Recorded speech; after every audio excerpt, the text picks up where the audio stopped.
Hi guys! So for today's mini vlog, panibagong araw, panibagong ganap na naman ang nangyari sa buong magapon. Just keep on watching! At mga gar, dito nga pala kami sa Bonsai Cafe. Dito nga lang pala yan sa Haen at nakakailang beses na nga akong pumunta dito. I think nga mga gar, mga 5 beses na nga akong nakakain dito at napakalaki na nga ng improvement nila dito guys. May kumakanta na sila dito guys. So at ayan guys, so bagong tayo lang pala nila yan. Ikaw ay naliligaw, isip ay nalilito. Ayaw mo nang gumalaw, hindi ka sigurado. Diba nga mga gar, napakakalmado lang talaga ng paligid. Para siyang secret area na merong kapihan talaga mga guys. At may nagpa-picture nga sa atin. Thank you so much po sa inyo. At ang sabi ko nga sa kanila mga gar, meron nga palang bonfire dito. Ayan, grabe nis naman talaga. Napakainit talaga dito guys. Pero mga gar, ito yung init na mga nakakatuwa nga. Kasi nga guys, ayan, napakaganda din talaga ng mga paligid. As you can see nga mga gar, ayun nga pala yung may-ari. Siya nga pala yung nag-aayos ng uupuan namin. Saka nga pala gagamitin namin lamesa. Kasi nga guys, napakadami nga namin in-order. At kung makikita nyo nga mga gar, ito nga yung mga pinag-order namin. Ayan nga, may mga kape nga din sila. Ewan ko na lang kung makatulog sila dito mamaya. Ito yung Sabado nga talaga mga gar, lagi kami may ginagalaan kung hindi man Sabado. Linggo nga yun, ayan, ganito talaga yung banding namin magpipinsan for the eat at the fun na lang talaga dito guys. O mga gar, comment down below nyo na nga din yan kung nakapunta na nga din kayo dito sa bonsai. At ayan, may mga ubi cake nga din pala sila dito, saka nga pala mga biscoff.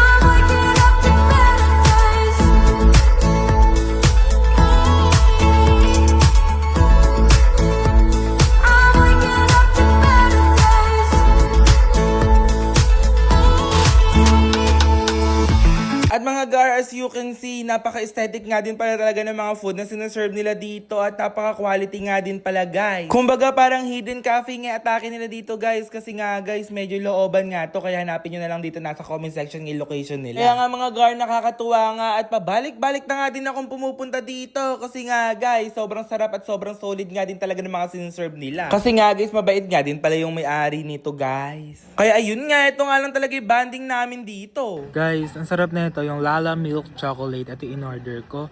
Grabe, ang sarap, the best. At sobrang ganda dito guys sa bonsai. Sa Haen lang pala to guys. At kung makikita nyo, ayun yung mga food namin dito. Sobrang dami at may mga acoustic. At tignan nyo naman yung place guys.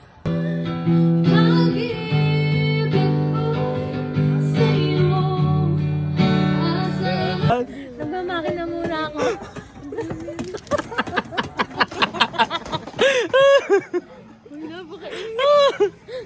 As you can see nga mga girls, ayun nga, shoutout nga pala sa inyo, nakilala nyo nga pala ako dito guys. And ayan, grabe na talaga. Ginagaya nyo pa nga talaga intro ko dito. At ayan, thank you so much po sa inyo guys. At pagpasensya nyo na nga dahil yung iba hindi nga nakasama dito sa video na to. Kasi nga sobrang dami nyo nga. At ayan, kayo lang talaga yun nandine. Thank you so much po. At mga girl, ito talaga yung mga gusto kong paligid. Kasi nga guys, sobrang kalmado. May mga acoustic pa nga talaga guys. At tahimik lang. Hindi nga siya naka-aircon pero ang lamig-lamig nga dito mga guys. Eto ubi guys. Ubi cheesecake. Ubi cheesecake ba? Ay! Sarap. Sarap na to. Lasang yogurt. Ay, ang sarap na ito. Tikman. Ang sarap dito. Ito mo. Ano yan, te? Tiramisu. Sarap. Hindi mo yan. Tiramisu. Sarap. Hindi mo yan. I-vlog mo. Na-diet ako eh. Erin na lang sa akin. Guys, try natin itong ano. Biscoff. Biscoff ba ito? Ang sarap, te. Meron kasi yung sobrang tamis eh. Ay, tapos hindi na. Ayun guys, oh. Sarap. Try mo din. Ano naman to? Yan yung tiramisu. Guys, tiramisu. Ay, pek. Ang sarap nga. Hindi tinipid sa ano, ingredients. Sarap. Mga gar, nagpapaka-food vlogger na ang It's Emil vlog nyo. Kaya ayan nga talaga, for the rate talaga mga person dito for tonight's video.